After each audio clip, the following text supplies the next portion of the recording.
पनवेल, नवी मुंबई, रायगड परिसरातील बातम्या पाहण्यासाठी आमच्या मी साक्षीदार या यूट्यूब चॅनलला सबस्क्राईब करा।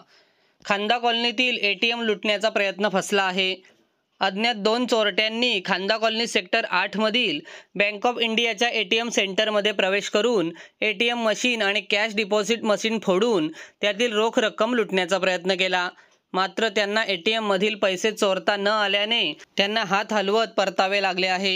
या प्रकरणी खांदेश्वर पोलिसांनी अज्ञात 2 चोरट्यांविरोधात गुन्हा दाखल करून त्यांचा शोध सुरू केला आहे। या घटनेतील 2 अज्ञात चोरट्यांनी शनिवारी पहाटेच्या सुमारास खांदा कॉलनी सेक्टर 8 मधील बँक ऑफ इंडिया लगत असलेल्या एटीएम सेंटरमध्ये प्रवेश केला। त्यानंतर त्यांनी लोखंडी सळईच्या सहाय्याने एटीएम मशीन आणि कॅश डिपॉझिट मशीन फोडून त्यातील पैसे चोरण्याचा प्रयत्न केला। मात्र त्यांना दोन्ही मशीनमधील पैसे काढता आले नाहीत। त्यामुळे या चोरट्यांना तेथून रिकामे हाती पळ काढावा लागला। शनिवारी दुपारी या एटीएममध्ये काही ग्राहक पैसे काढण्यासाठी गेले असता हा प्रकार त्यांच्या लक्षात आला।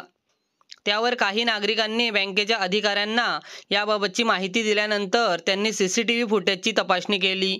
यावेळी दोघा चोरट्यांनी या एटीएम सेंटरमध्ये प्रवेश करून एटीएम मशीन फोडण्याचा प्रयत्न केल्याचे दिसून आले।